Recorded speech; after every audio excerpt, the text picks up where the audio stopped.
Ichula na Mojiba, seu caveira Mojiba. E puere, e puera, e puere, e puera. Olha a mosca varejeira. Traveixo caveira. Olha a mosca varejeira. Traveixo caveira. E puere, e puera, e puere, e puera. Mas olha a mosca varejeira. Traveixo caveira. Olha a mosca varejeira. Traveixo caveira. E puere, e puera, e puere, e puera. Olha a mosca varejeira. Olha a mosca varejeira. E puere, e puera, e puere, e puera. Olha a mosca varejeira. Olha a mosca varejeira. Saravá fraterno a todos. Mais um encontro do nosso canal, o canal Portal de Aruanda. Para quem não me conhece ou está vendo um vídeo meu pela primeira vez, sou Marcelo Gutierrez, um sacerdote de Umbanda, dirigente da Choupana do Cacique Pena Dourada, e apresento esse programa, o programa Meu Saravá Fraterno. Como eu tenho feito, os nossos temas eu tenho trazido das pessoas que são os nossos seguidores, tanto aqui no canal, bem como lá no nosso portal, o Portal de Aruanda no Facebook, e das pessoas que me pedem nas redes sociais sobre assuntos que têm interesse em desenvolvê-los ou tirar suas dúvidas e que eu traga aqui no nosso canal.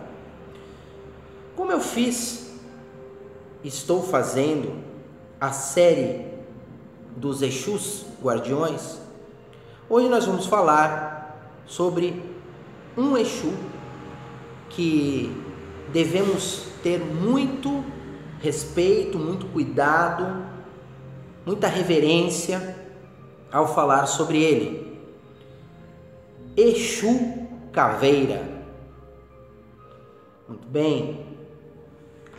Como eu falei, é um Exu, um dos mais famosos, um dos mais falados, um dos mais reverenciados pelo movimento umbandista, afrodescendente, afro-ameríndio descendente, porém coberto de histórias e mais histórias provenientes, muitas delas de fábulas e do imaginário popular, folclóricas, e que a gente ouve ao longo da nossa trajetória e vai absorvendo e vai entendendo aquilo que tem sentido, bem como aquilo que, como eu disse,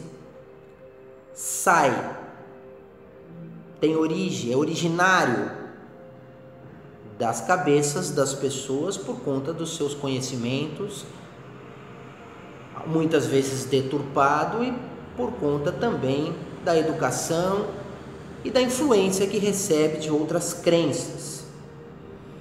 O Exu Caveira, ele é um Exu que só pela sua aparência, só pela sua configuração, já causa para muita gente uma certa repulsa, para alguns até medo, e para outros chega até causar paura, pânico, pavor.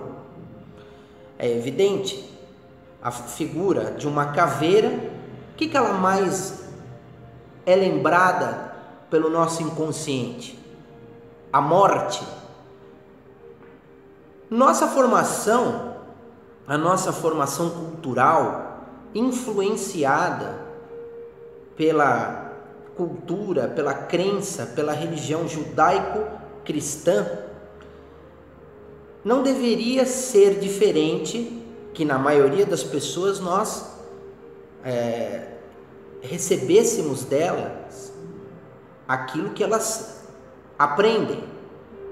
Tudo que se envolve com a coisa macabra, tudo que se vê no universo macabro, fantasmagórico, se coloca a figura de uma caveira porque ela representa a morte. Como eu falei, nas crenças, a morte, aquela figura encapuzada com uma foice, vindo sempre para ceifar a vida, né? E o caveira, o Exu caveira, está ligado a isso. Na mente das pessoas não tem outra maneira de não se lembrar dessa figura. Mas o Exu caveira, para quem vai estudar e vai procurar entender, saindo fora da superficialidade, é muito mais amplo e muito mais significativo, muito mais portentoso a sua figura. É evidente que os caveiras são ligados ao campo das calungas pequenas, ao campo dos cemitérios, aos campos de Omulu, do orixá Omulu, ao campo de Obaloaiê, da linha das almas, das passagens da vida carnal para a vida espiritual. Então esse Exu, ele é um guardião que está nessa faixa, a faixa que transita entre a vida material e a passagem à vida espiritual, a condução disso. É uma falange responsável por esse desdobramento, por essa passagem, como eu falei, por esse momento. Os caveiras estão ali. E a apresentação deles, sempre de uma caveira, se nós formos procurarmos literatura sobre os caveiras, sobre o Exu caveira, sempre vamos, evidentemente, ter a imagem de um caveira. Mas de uns tempos para cá, começamos a perceber algumas pinturas, algumas imagens que colocam a figura de uma pessoa como nós, que para a apresentação dele como um caveira, existem as situações na espiritualidade que requer essa apresentação, por conta da figura e da função e da representatividade que essa entidade desempenha. Todos nós somos caveiras. Debaixo dessa carne existe uma caveira e um esqueleto.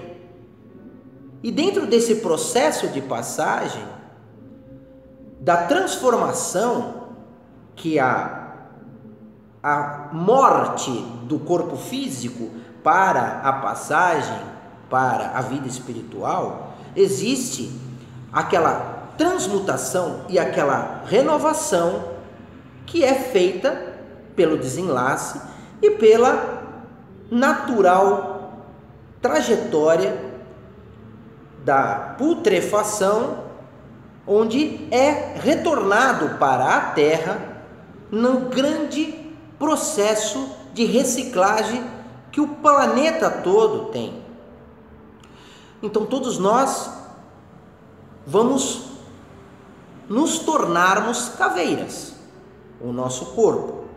Então a apresentação do caveira é para que ele também coloque na cabeça dos seres viventes e espirituais que todos que passam pelo processo reencarnatório se tornarão esqueletos e caveiras.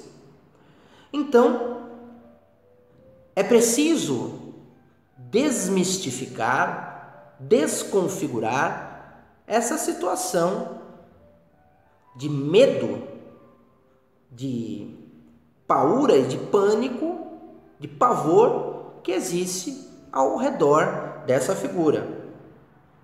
Ninguém quer, na maioria das pessoas, evidente, ninguém quer passar. Todo mundo tem receio do novo, da transformação. Se nós pegarmos a carta da morte no tarô de Marsella, a morte nem sempre representa o fim. Ela não representa a morte física. Na conjuntura com outras cartas e de acordo com a interpretação, ela pode configurar a morte.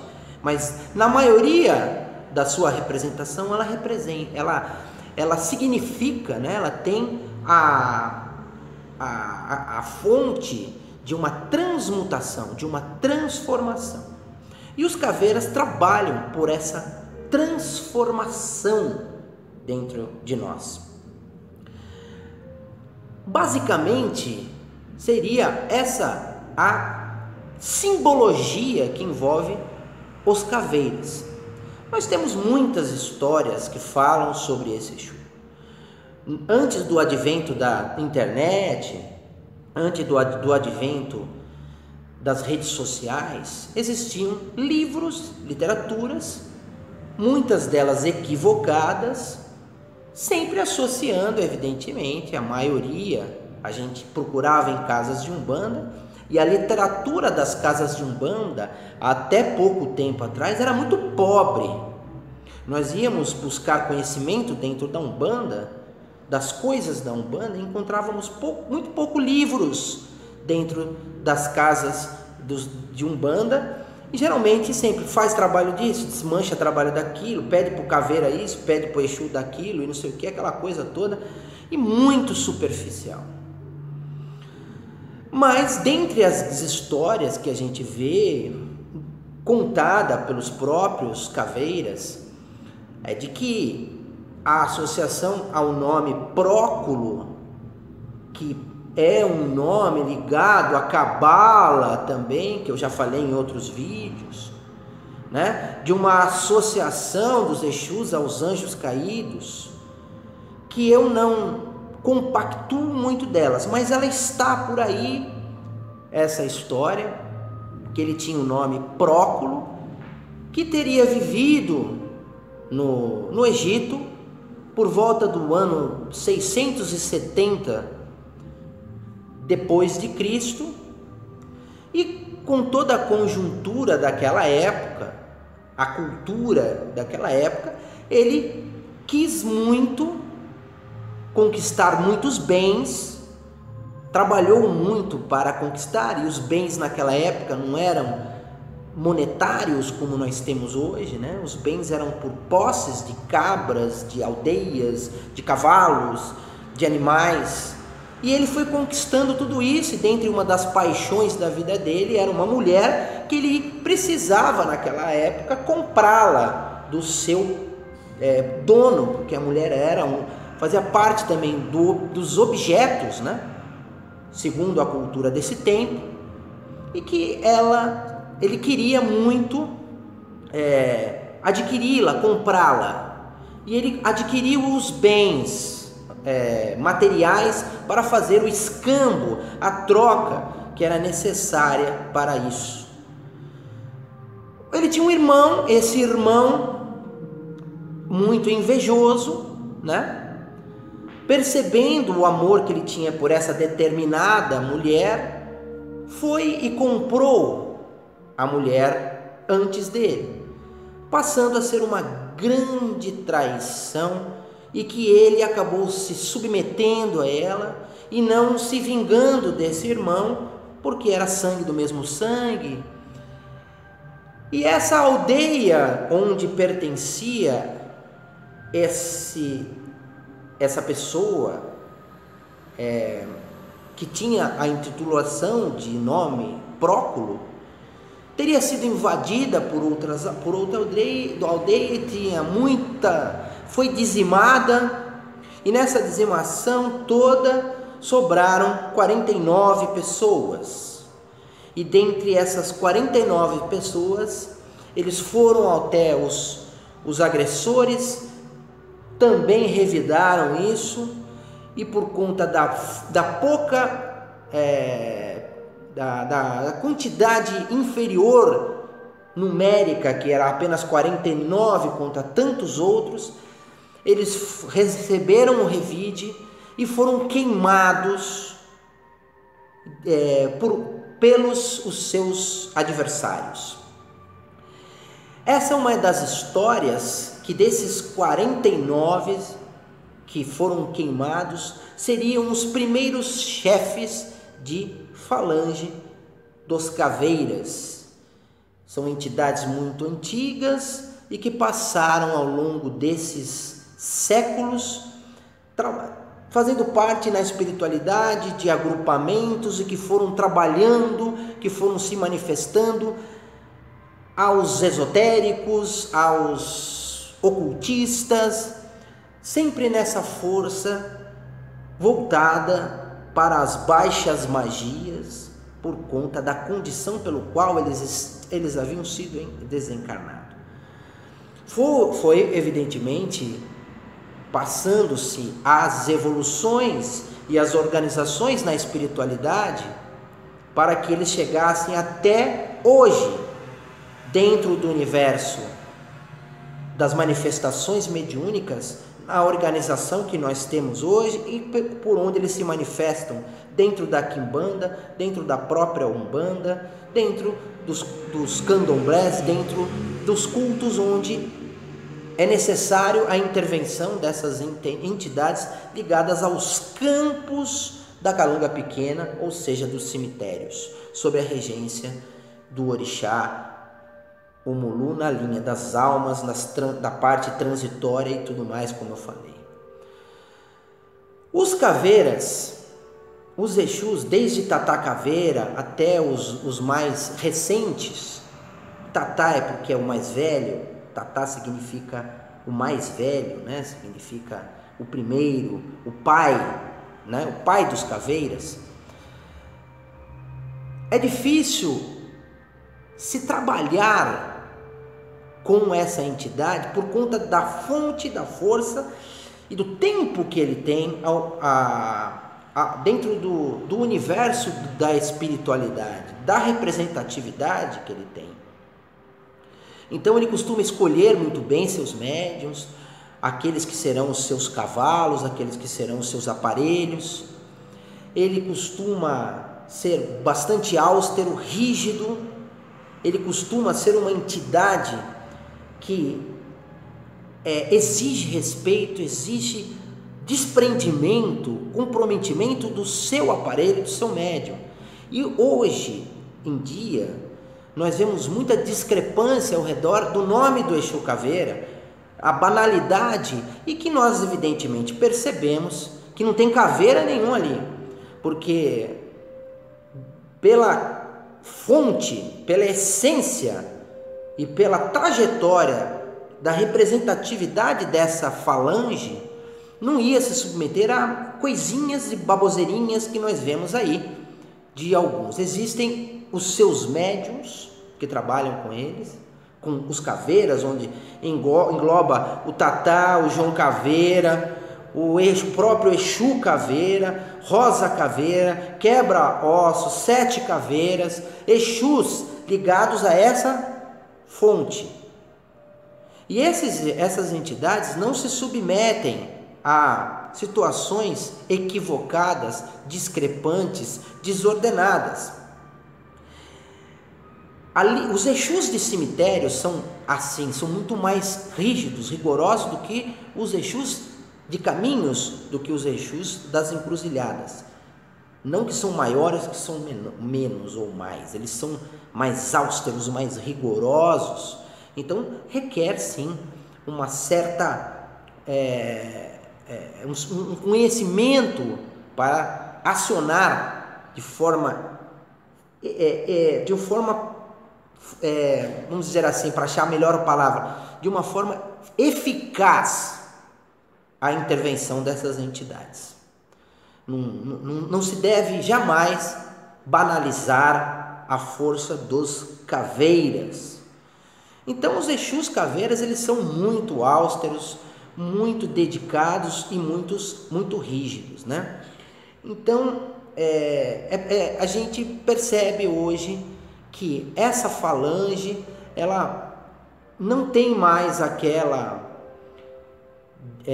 disposição como se via no passado, e como quando se tinha um receio muito grande das pessoas quando iriam trabalhar com uma entidade pertencente aos caveiras, né?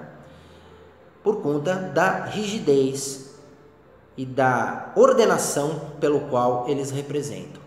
Todas as vezes quando nós vamos ao campo da Calunga Pequena, do cemitério, devemos saudar o Exu Caveira ao entrarmos lá, saudando e pedindo licença ao Exu Caveira, porque ele é o dono daquele sítio, daquele espaço, e reverenciá-lo ao entrarmos e ao sairmos, para que nós, em nossa passagem, e no momento em que nós estivermos ali para fazer qualquer coisa no cemitério, seja para visitar um ente querido que se foi, para visitar um cruzeiro das almas, ou até mesmo para uma disposição, um trabalho que nós precisaremos da energia do campo, dos cemitérios, nós precisamos reverenciar sempre o Exu Caveira, porque na conjuntura da Calunga Pequena do cemitério, ele é o grande ordenador daquele espaço.